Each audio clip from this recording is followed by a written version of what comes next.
Soft, early morning light filtered through the tall windows of Clovercrest Manor's great hall.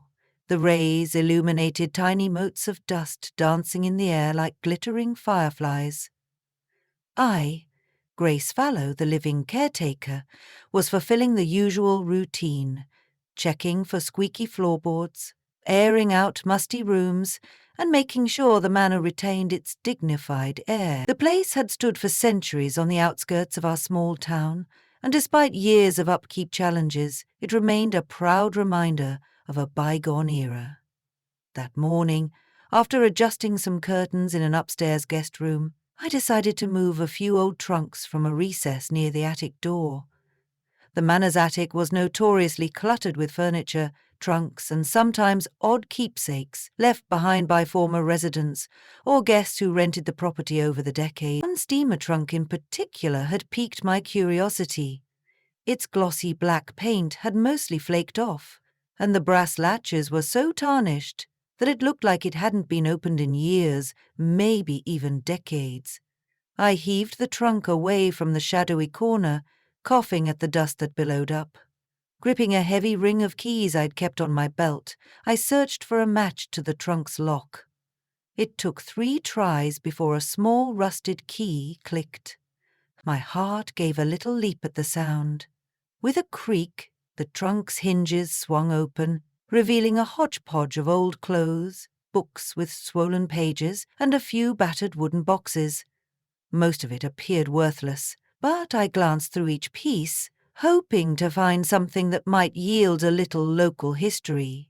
After about 10 minutes, I nearly closed the lid in disappointment. The trunk seemed to be stuffed only with moth-eaten garments and scraps of paper so degraded that spidery handwriting was barely visible. Then my eye caught the corner of a pale blue envelope tucked into the lining. Curious, I extricated it gently. The flap of the envelope was unsealed, the paper inside partly folded, as though someone had once begun to write, yet never finished. I carefully unfolded the brittle note. "Dearest Sylvia," it read, "time is running short. Joel has already threatened to reveal everything if I don't furnish the diamonds he's expecting. No one realizes the fortune hidden here at Clovercrest. They have no clue about the valuables we've stashed in the linen closet. If you get this note, meet me before the gala. We must—" The letter ended abruptly, almost mid-sentence, as if the writer had been interrupted. I shivered. Even though the corridor was warm, the cryptic mention of a hidden fortune, a threat, and the valuables we've stashed in the linen closet felt like opening a door to a world of secrets I had never imagined. I double-checked the trunk for more clues. Nothing remained except the old clothing and a small, elegant monogram, H.S., on the inside of the lid. Clearly, the trunk once belonged to someone who went by those initials. I decided to head down to the kitchen for a cup of tea and a moment to think. The letter had obviously never been sent, or it was intended to be delivered by hand and never made it. As caretaker, I knew the building's history well enough to guess it might have belonged to the Harrington family, who owned Clovercrest Manor for a stretch in the early 1900s, or perhaps one of the subsequent owners, but H.S. didn't match any of their initials. Leaning against the kitchen table, I examined the paper again in better light. The signature or name wasn't included. The cursive was old-fashioned, with tall loops and sweeping strokes, typical of at least half a century ago. A notion struck me. The manor had once allowed extended stays to travelling families in dire straits. Perhaps H.S. It's been a guest here for a few months, renting a wing while plotting some misadventure that involved hidden valuables. I resolved to do a bit of detective work. Although Clovercrest Manor belonged to the Farnsworth family now, descendants of the last official owners, they rarely visited. I was effectively the only one around who had both the time and the inclination to investigate. Of course, the mere mention of hidden valuables made my heart flutter a little. If there truly was a stash of gems or diamonds, it might explain rumors I occasionally heard from the townspeople. stories of glimmering treasure rumored to be hidden in these old walls. That afternoon, I combed the upper floor linen closets, rummaging through each shelf and pulling out folded sheets from yesteryear. Nothing out of the ordinary surfaced, though every hinge squeaked ominously in the silent corridors. I nearly lost hope maybe the note was a hoax. But the story sounded too real, even though it was incomplete. If jewels had been hidden decades ago, perhaps someone had scooped them up long ago. Then again, maybe they never left the manor at all. Over the next few days, I dedicated my free hours to searching. I systematically went through closets, wardrobes, trunks, even the old dumbwaiter shaft. The manor's basement, where bricked-off wine cellars and old storage rooms were located, intrigued me especially. But darkness and the smell of damp stone made the hairs on my neck stand up, convincing me to leave it for last. My efforts revealed nothing but cobwebs, old holiday decorations, and the occasional rodent scurrying behind crates. Feeling stuck, I decided to consult with a friend in town, Margaret Whitley, who prided herself on being a local historian. She was a sprightly woman in her 60s, with reading glasses perched on her nose, and a disposition that was as warm as it was endlessly curious. She kept extensive records of local genealogies and property exchanges. Margaret greeted me on her porch with a wide smile. "Grace, dear, you look like you've discovered a fantastic riddle." I handed her the letter, carefully folded inside a plastic sleeve. "It certainly feels like one. Could you help me figure out who H.H. might be? And do you recognize the names mentioned, Sylvia or Joel?" Margaret ushered me inside. We settled into her small library room, where shelves of old ledgers beckoned us.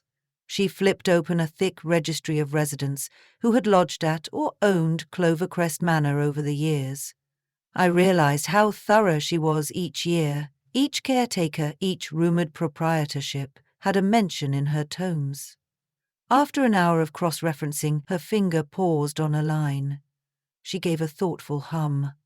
"Here's a note indicating a certain Harold Sinclair and his wife, Sylvia Sinclair, resided at the manor for a few months in 1927.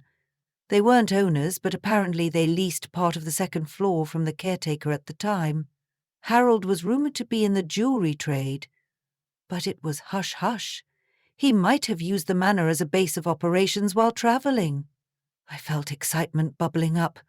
"That must be it!" HH for Harold Sinclair.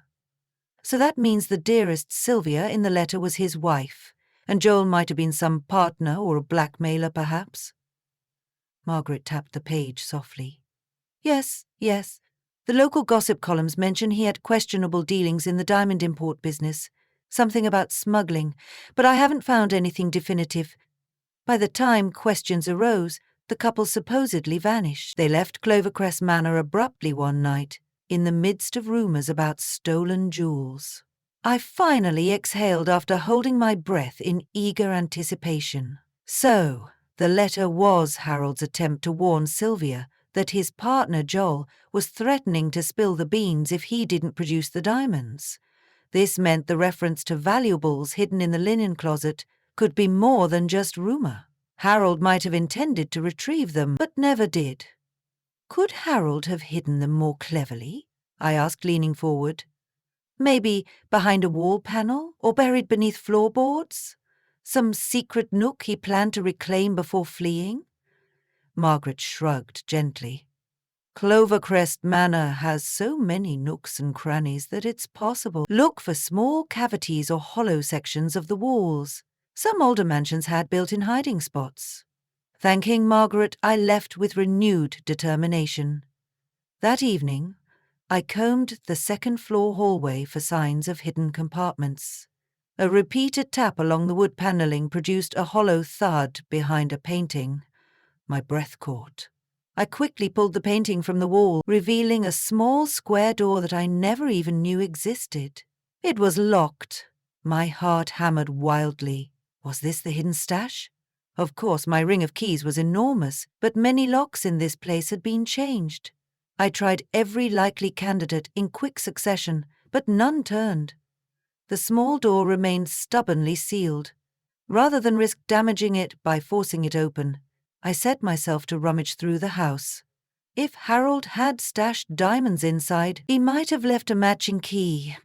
Unfortunately, I wasn't sure if it would be in the trunk or lost among the manor's countless drawers.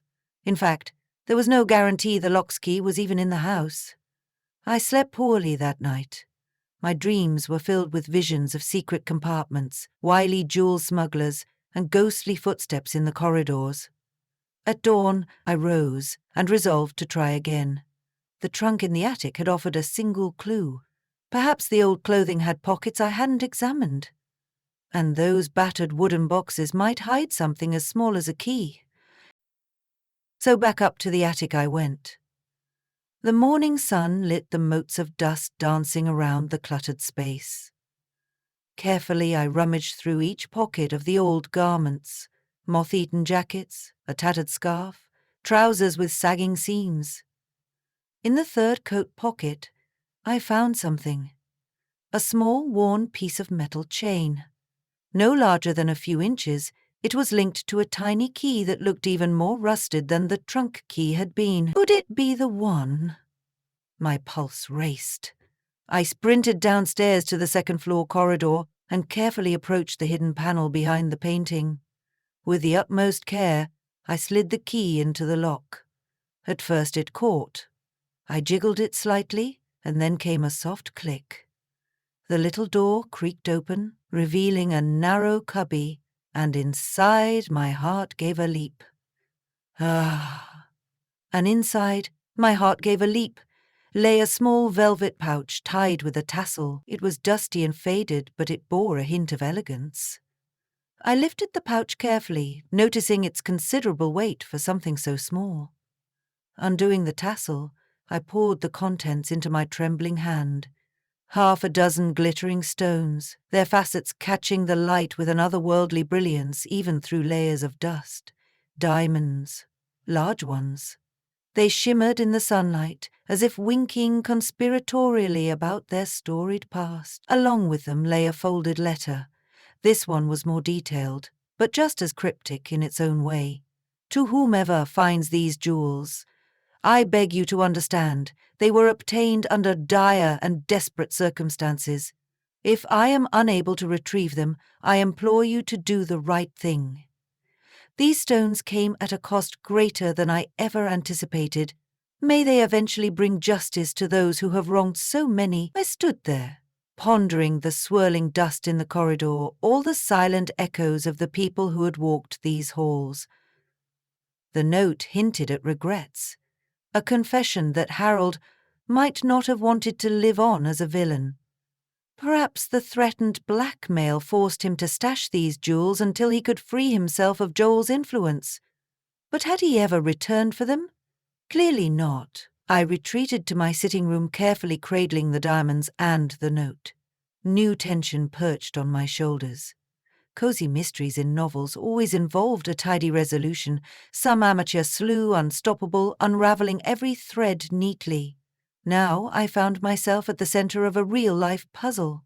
What was my next move? Turning these stones into the authorities seemed obvious, but I wasn't entirely sure how to handle it. The Farnsworth family legally owned the manor. The jewels were discovered on their property. Yet they were stolen or smuggled, according to the letter's insinuation. How would the local police react? Did the Farnsworths have any right to them? Letting a day pass to gather my thoughts, I decided I needed some legal clarity. I telephoned Margaret again, explaining the discovery. Her mixture of excitement and concern spilled through the line. She suggested contacting Sheriff Barnes, who was known for his even-keeled approach. Though we seldom had any major crime in our county, he had a reputation for carefully sorting out facts and preserving local peace. A good fit for a potential fiasco involving old stolen jewels. It didn't take long for the sheriff to arrive the next day, wearing a kindly but serious expression.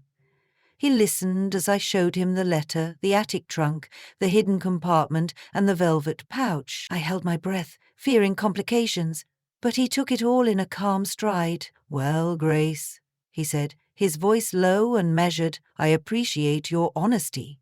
The jewels do appear genuine, though we'll need verification by an expert.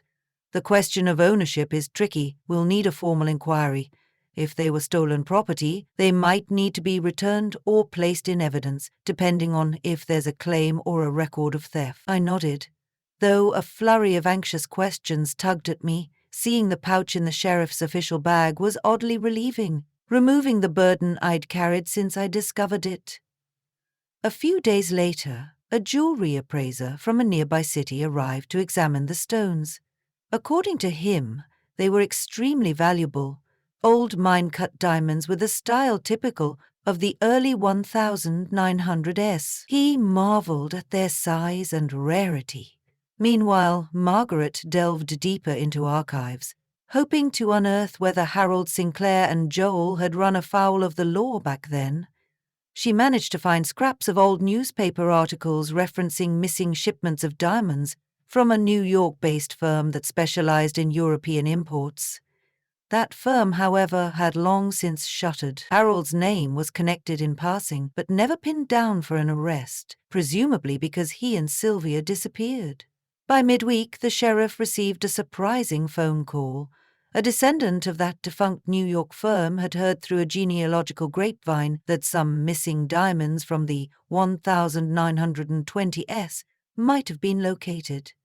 It was a distant niece who'd inherited the last scraps of the company's documentation. She mentioned a long-standing claim on the stolen merchandise if it were ever found.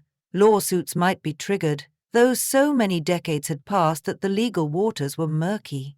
In the meantime, the sheriff kept the diamonds under lock and key at the station. Curiosity prodded me to see if the old trunk in the attic held anything else that might clarify how Harold came into possession of these stones. So I returned to the trunk for one final look, sorting through each scrap of paper I had initially dismissed. I found a faded telegram with scant text. Shipment arrives next week. Payment expected. Meeting Joel at City Docks. H. It added another layer to the story harried last-minute planning for a shady transaction, culminating in the stash. As I carefully pieced it all together, I felt sorry for Harold. Maybe he had planned to rectify his wrongdoing or was coerced by Joel. The letter's desperation suggested he was in over his head. With the story swirling in my thoughts, I also realized I might have made the biggest find of my life and promptly let it slip into the sheriff's care. Yet it felt right. I was no thief. Clovercrest Manor's ghostly whisper of a secret was out in the open now, and I had done my part in unveiling it without exploitation. About a week later, Margaret invited me over for tea. As I settled on her comfy sofa, she poured me a cup and serenely said, "I suspect you'll want to hear the latest. Are you ready?" I sipped my tea with a nod. I heard from Sheriff Barnes that the descendants of the old diamond firm have a half-hearted claim, but it's practically unverified. The Farnsworth family, as the manor's owners, also have some interest, but the sheriff's main concern is whether the stones were truly stolen.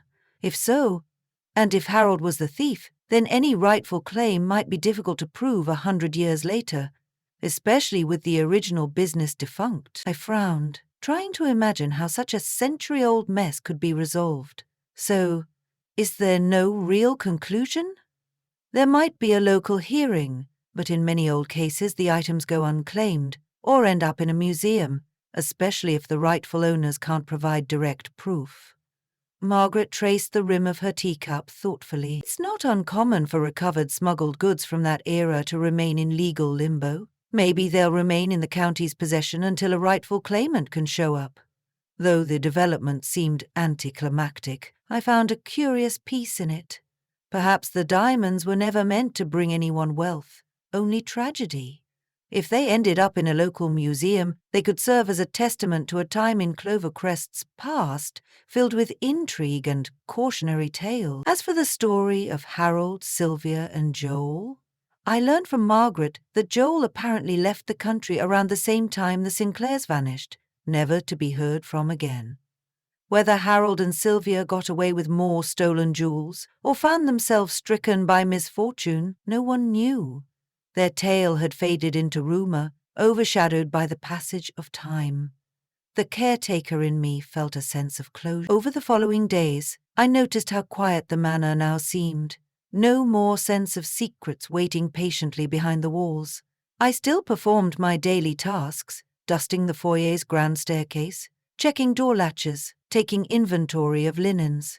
But the hush felt gentler, as though a chapter had finally been ended. In the ensuing weeks, a modest swirl of gossip flowed through town about the discovered jewels. A reporter from our local paper asked for my comment on Clovercrest's caretaker unveiling hidden gem stash. I simply said the truth, that I stumbled across an old, unsent letter and followed the trail. The local paper published a short feature, bringing a few tourists seeking mystery tours of the historic manor. I showed them around politely, telling them sanitized versions of the old story. It wasn't a monster tale, merely a puzzle spanning decades left behind by people caught in complicated circumstances. One afternoon I was tidying the second-floor reading nook, a lovely bay window seat with a view of rolling fields, when I had an odd sense of presence. I paused, imagining footsteps echoing from the day I had found that hollow-sounding panel. For a brief moment, I pictured Harold Sinclair standing there, letter in hand, wanting to warn Sylvia. He must have felt trapped, fearing that Joel would spill their secret. Perhaps only in those final moments did he realize that what they had done was bigger than themselves. I closed my eyes and allowed the feeling to wash over me. Then I straightened up, opened the window to let fresh air in, and reminded myself that illusions of the past can linger, but the present is where we live. Stepping back into the corridor, I left behind the faint echo of that story, feeling a renewed sense of calm in Clovercrest Manor. Eventually, a short hearing at the county courthouse took place. Sheriff Barnes testified as to how the diamonds were discovered. I likewise confirmed the details about the trunk, the letter, and the hidden panel. The Farnsworth family sent a representative, an attorney who politely expressed the family's interest, but also recognized that stolen property laws could outweigh any landowner claims. The judge, somewhat amused, stated that he needed more historical context before ruling. For the time being, the diamonds would remain in the county's possession. Afterwards, I lingered in the courthouse hallway. The Farnsworth attorney strode over, asked for more specifics about my discovery, then extended a reluctant thanks on behalf of the family. Regardless of what happens legally, the Farnsworth will be sure to recognize your efforts in preserving the manor, he said. They hired you to maintain the property, not to unearth century-old intrigues. But I suppose it adds to the manor's charm, and your thoroughness is commendable. I flushed slightly, taking his card. Just doing my job, I replied. Clovercrest has a way of guiding us to what it wants known. The attorney half smiled at that, though he probably didn't share my gentle belief in the manor's subtle presence. It might be an old caretaker's fancy, but I felt the house was a living, breathing entity, shaped by all those who walked its halls, whose joys, sorrows, and secrets left invisible imprints on the walls. When I returned home that afternoon, I paused by the front entrance, a heavy wooden door with elaborate carvings. Running my hand along the carved pattern of ivy leaves, I wondered how many secrets had yet to be discovered within these walls. Perhaps none as dramatic as stolen jewels, but certainly more letters and diaries lay tucked away.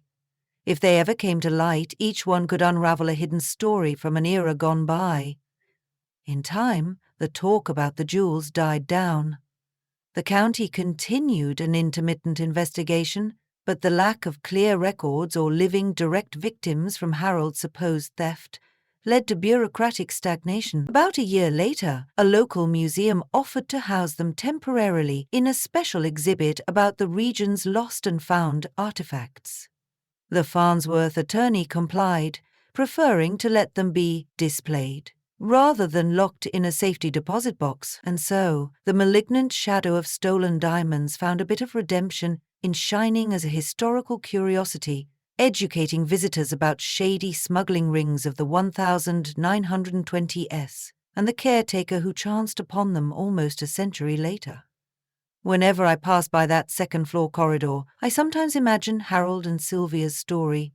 Two people probably in love, but mired in a scheme that brought them nothing but distress. Maybe they sought fortune for reasons beyond greed. Did they have debts, or children to feed, or urgent medical concerns? I'll never know, and maybe it doesn't matter. Their story, conveyed through the fragment of an unsent letter, served as a reminder that secrets rarely remain buried forever. Late at night, as I secure the manor's locks and ensure every light is dimmed, I feel the presence of history swirling around me like a gentle breeze. Where once I felt an unsettled hush, I now sense a calm acceptance. Clovercrest Manor, with all its quirks, secrets, and silent testimonies, stands under the same starlit sky that Harold, Sylvia, and Joel once saw. But now, the truth, or at least part of it, has been aired out. The ghosts of this place still linger, but they do so more peacefully, with their greatest secret uncovered and the caretaker's curiosity laid to rest. And so life continues in Clovercrest Manor. I remain at my post, dutifully seeing to the estate's every creaky hinge and dusty portrait, greeting visitors who come to gasp at old architecture and hear the faint echo of a bygone scandal.